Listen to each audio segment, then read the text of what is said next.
मैं तो जो है ऐसे ही थोड़ी सी हंसी ठाके ढूंढने की कोशिश करता रहता हूँ। और मैं बता रहा था सर, हमारे जो बहुत बहुत धन्यवाद सर, आपने मुझे माला पहनाई। अब बकरा कटने के लिए तैयार हो गया है, क्योंकि बकरे को काटने से पहले उसको माला पहनाई जाती है। तो ये बकरा अब आपके सामने कटने के लिए तैयार खड़ा है। एक बार जोरदार ताली बजाओ, फिर मैं सुनाता हूँ आपको। तो सर देखिए सर, मैं बता रहा था आपको, ये संबंध औषधि का काम करते हैं। चेयरमैन साहब आप ध्यान रखिएगा, अगर ये संबंध बचे रहेंगे तो ये देश बचा रहेगा, ये संस्कृति बची रहेगी, ये संस्कार बचे रहेंगे तो ये देश बचा रहेगा। और ये देश तब बचेगा जब हिंदी बची रहेगी। हिंदी बची रहेगी तो हिंदू बचा रहेगा, और हिंदू बचा रहा तो ये हिंदुस्तान बचा रहेगा। वाह वाह वाह वाह वाह वाह। सबसे ज्यादा संकट इस हिंदी पर है। आप क्या सोच रहे हैं? हिंदी पर सबसे ज्यादा संकट है। इस एंड्रॉइड मोबाइल ने हद की सीमाएं पार कर दी हैं। छोटे छोटे बच्चों की भाषा खराब कर दी है। पिछले दिनों मेरा छोटा बेटा मुझसे कहने लगा, पापा स्कूल में नई मैडम आई है, बहुत हॉट है, शी इज वेरी हॉट। और चुप, टीचर माँ के समान होती है, चुप हो जा। तो पलट के मुझसे कहने लगा, आप चुप हो जाओ, हमेशा अपनी जुगाड़ में ही रहते हो। यार बता रहा हूं मैं आपको, इस बात पे मुझे गुस्सा आ गया। तो मैंने बाप होने का अधिकार प्रयोग किया। बाप होने का अधिकार आप जानते ही होंगे, बच्चों को पीटना। सर हिलाने की जरूरत नहीं है, बच्चों को पीटे नहीं तो हमको शक होता है कि हम इनके बाप हैं भी कि नहीं। पिछले लखन भाई साहब, ईमानदारी से बात कर रहा हूं मैं, पिछले 6 महीने तक मैंने अपने बेटे को पीटा नहीं। तो मेरी पत्नी को शक होने लगा कि आखिर है किसका। अगर ये बाप होता तो कूटता जरूर। ये अधिकार केवल हिंदुस्तान में शेष रह गया बच्चों को पीटने वाला। दुनिया के किसी भी देश में बच्चों को नहीं पीट सकते। पिछले दिनों अखबार में मैंने एक समाचार पढ़ा कि जर्मन के एक माता पिता ने अपने बेटे को पीटने के चक्कर में 18 महीने की सजा कटवाई। तब मुझे विश्वास हुआ कि मेरे जो कुछ मित्र विदेश में रहते हैं, हर साल हिंदुस्तान अपने बच्चों को लेकर क्यों आते हैं कि चलो इनको वहां जाकर कूट लेंगे। तो सर हम तो बहुत अक्लमंद लोग हैं। मैं बता रहा था सर, संबंधों को लेकर के, मैं संबंधों की बात बता रहा था। ये संबंध बने रहेंगे तो ये हिंदुस्तान बना रहेगा, क्योंकि यही तो हिंदुस्तान है। कहीं कहीं मिलजुल करके काम करने की। हम 13 दिन तक शोक मनाते हैं, हमारे घर घूमने फिरने वाले आ जाते हैं, लेकिन विदेशों में ये सुविधा उपलब्ध नहीं है। मरते ही नगर पालिका वाले आते हैं, गाड़ी आती है, डेड बॉडी उसमें रख दी जाती है और बिजली का करंट दे करके इत्सरी कर दी जाती है। न कोई रोने वाला, न कोई हंसने वाला, सब संबंधों को दरकिनार करे हुए लोग हैं। हम हिंदुस्तान के लोग हैं जो संबंधों को जीना जानते हैं। एक जमाना हुआ करता था, तब हम ये सोचा करते थे कि हमारे घर कोई रिश्तेदार आ जाए तो हम खाना खाएं, लेकिन इस महंगाई ने हमें कहाँ ला करके खड़ा कर दिया। अब हम ये सोचने लगे हैं कि आया हुआ रिश्तेदार चला जाए तो हम खाना खाएं। शरीर इस महंगाई ने कर दिया सत्यानाश। पिछले दिनों में इस दीपक दनानंद के घर गया, बहुत दिन बाद गया था सर मैं, बहुत दिन बाद। तो इसने खातिरदारी भी कुछ ज़्यादा कर दी। नमकीन, बिस्किट, ड्राई फ्रूट सब सजा करके मेज भर दी। चाय पी रहा था कि इसका लड़का निकल करके बाहर आया, मुझे देखते ही बोला, ताऊ जी नमस्ते।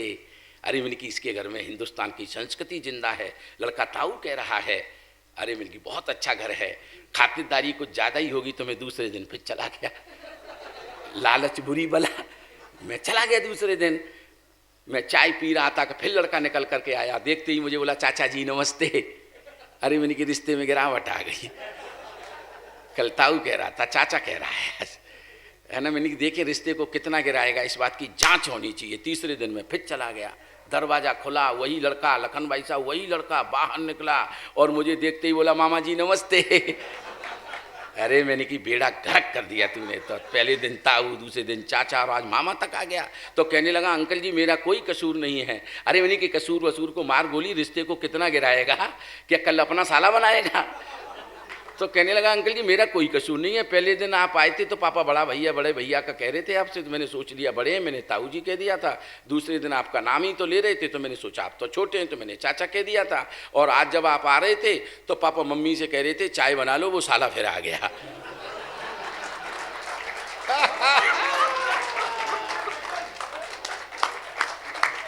बात समझ रहे, वो साला फिर आ गया।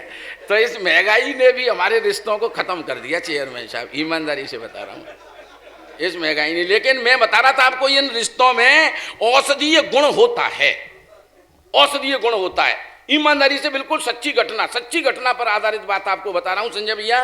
पिछले होली पे मेरे ताऊ जी हो गए बीमार, ताऊ जी बीमार हो गए। और हमारे यहाँ हिंदुस्तान में तो संस्कृति है ही, कोई कैजुअलिटी हो जाए, कोई दुख मुसीबत में हो, तो हम मिलजुल करके सब उसके दुख को बांटने की कोशिश करते हैं।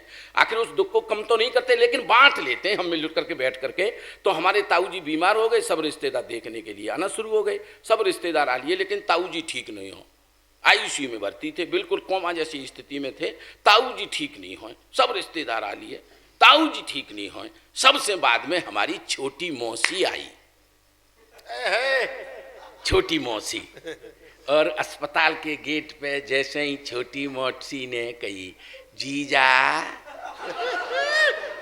ओ जीजा, हमारे ताऊ जी वाइब्रेशन मोड पे आए।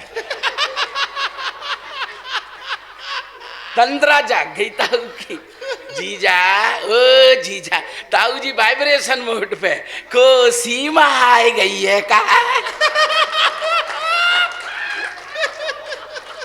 सीमा आई है कहा। मैंने कहा हाँ जीजा मैं आई हूँ, होली नहीं खेलोगे कहा।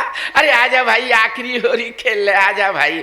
तो मौसी ने थोड़ा सा गुलाल मंगाया और ताऊ के जागाल पे, बागाल पे, माथे पे ताऊ जी हमारे भूतरा बनाए दे। फिर ताऊ ने कप कपाते हाथन ते थोड़ा सा गुलाल चेयरमैन साहब उठायो।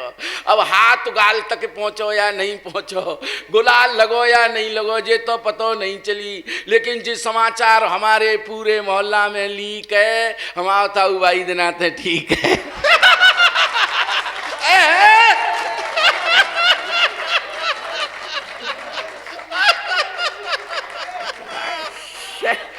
तो सर हमारे संबंधों में औषधीय गुण होता है, मैंने ये सिद्ध कर दिया हो तो एक बार जोरदार तालियां बजा दीजिएगा सर। और संबंधों को जिंदा रखिएगा, ये देश तभी जिंदा रहेगा जब इस देश के संबंध जिंदा रहेंगे। क्या बात है, वाह वाह वाह। अगर ये संबंध नहीं होते, सही बात, तो ईमानदारी से संजय पांडे जी लटूरी लट्ठियां कम से कम नहीं होते। ये संबंधों की बलिहारी है। आपने अभी अपने शहीद मेले में बुलाया तो इतना मोटा लिफाफा था, और आज ये कुम्हेड़ी वाले क्या देंगे मुझे पता है, और मुझसे ज्यादा इन संजय को पता है। लेकिन ईमानदारी से बता रहा हूं, भले ही संख्या में कम रह गए आप लोग, वहां कई बार ऐसा लगा था कि वहां धन कविता सुन रहा है, लेकिन यहाँ कॉमेडी में ऐसा लग रहा है जैसे यहाँ मन कविता सुन रहा है। वाह वाह, क्या वाह, क्या कहने, वाह वाह वाह। मैं अध्यक्ष जी प्रणाम करता हूँ। इस उत्सव को बचाई रखिएगा, हिंदी बची रहेगी। हिंदी के लिए इससे बड़ा और कोई काम हो ही नहीं सकता, हिंदी को बचाने के लिए। वरना हिंदी को जो है, चाहते हो यदि आप राम जी को जानना, माफ करना है मैं कड़वा सत्य कहने वाला हूं, अगर तुलसी नहीं होते तो राम जी को फिर तुम ढूंढते ही रहते। क्या बात है, वाह वाह वाह वाह। लेकिन षड्यंत्र तो देखो, प्राइमरी की पुस्तकों में जब धनुष, राम लक्ष्मण का संवाद, नाथ संबोधन व्यंजन आ रहा, पढ़ा होगा आपने, वो पाठ गायब है। केवट वाला पाठ गायब है। अब राम जी के बारे में हमें कोर्स में नहीं पढ़ाया जाता, डींगे हाँकी जाती हैं संस्कृति को बचाने की। माफ करना, व्यंग्यकार हूं इसलिए कह रहा हूं। चाहते हो यदि आप राम जी को जानना, तो तुलसी के मानस को सुनिए, सुनाइए। पिछले दिनों मुंबई कवि सम्मेलन में था, माननीय अडानी जी, गौतम अडानी जी, जो कृपा पात्र है माननीय मोदी जी के, सामने बैठ करके ऐसे ही सुन रहे थे जैसे चेयरमैन साहब आप बैठे हुए हैं। मैंने उनके सामने एक बात साझा की, आपके सामने साझा करता हूं। मैंने कि सर आप बहुत बड़े उद्योगपति हैं, लेकिन मेरे संज्ञान में, मनमोहन जी सर, मेरे संज्ञान में आज तक कोई ऐसा उद्योगपति नहीं हुआ सृष्टि के आरंभ से लेकर आज तक, जिसने कोई ऐसा कारखाना खड़ा कर दिया हो जिसमें आम आदमी आकर के काम करे और उसके लिए 2 वक्त की रोटी का प्रबंध हो जाए। लेकिन हम जिस संसार से आते हैं, हिंदी के संस्कार से, हिंदी के संसार से, जहां संस्कृति और संस्कार और हिंदुस्तान पलट पड़ता है, उस संसार ने एक ऐसा उद्योगपति पैदा किया उस उद्योगपति का नाम है बाबा तुलसीदास। वाह वाह। और उस उद्योगपति ने, तालियां तो अगली पंक्ति पर मैं कहना चाहता हूं, आज तक ऐसा कोई कारखाना, कोई उद्योगपति खड़ा नहीं कर पाया कि जिसमें आम आदमी काम करे और उसके लिए 2 वक्त की रोटी का प्रबंध हो जाए। लेकिन हिंदी के संसार ने एक ऐसा उद्योगपति पैदा किया जिसका नाम है बाबा तुलसीदास, और उन्होंने रामचरितमानस नाम का एक ऐसा उद्योग खड़ा कर दिया है कि उसकी 4 चौपाई किसी के दरवाजे पे जाके पढ़ दो तो भोजन की थाली आपके सामने अपने आप चल करके वाह वाह वाह वाह। यह है सर हिंदी।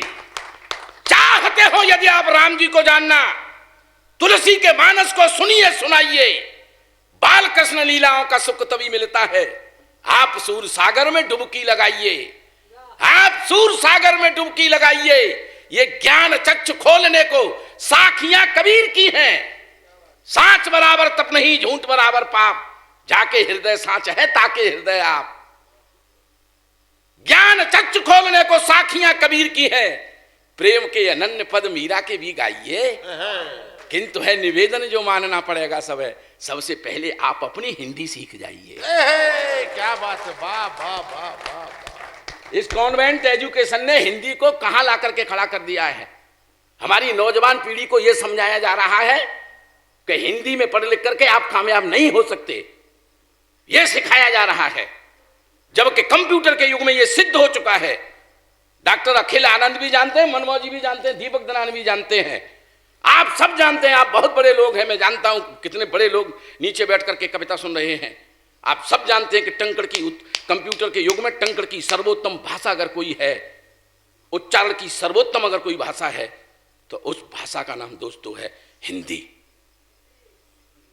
हिंदी सर्वोत्तम भाषा है टंकड़ की, टाइपराइटिंग की। ये कंप्यूटर ने सिद्ध किया है। तब मैं 4 पंक्तियां हिंदी के सम्मान में पढ़ता हूं, सुनिएगा।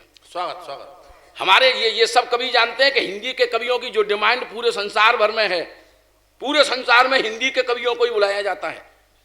आप 15 साल से यहां कवि सम्मेलन करा रहे हो, मेहरौनी में पता नहीं कब से कवि सम्मेलन हो रहे हैं। किसी दूसरी भाषा का कवि आपने आज तक संजय पांडे जी नहीं बुलाया। आप भी कई बार विदेश गए। मैं तब 2 पंक्तियां कहता हूं हंसने के अंदाज में, बात मेरी पहुंच जाए तो मुझे शुरू करना, अभी शुरू नहीं हुआ। वो हिंदी के दम सारी दुनिया डोल लेता है। नीलम जी, इन पंक्तियों पर आपकी भी तालियां। अध्यक्ष जी, वो हिंदी के दम, वो हिंदी के दम सारी दुनिया डोल लेता है। अगली पंक्ति पर सर ठाके को रोकना मत चेयरमैन साहब। वो हिंदी के दम सारी दुनिया डोल लेता है, अंग्रेजी तो पौआ पीकर भी बोल लेता है।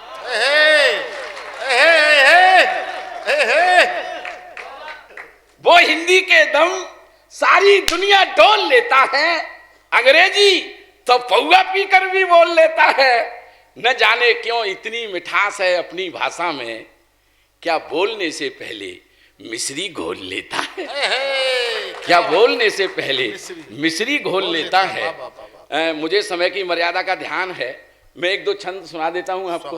1-2 छंद सुनिएगा धोखाधड़ी अलंकार का। मंच पर ये सभी मित्र जो है पहली बार, आप भी पहली बार ही सुनेंगे।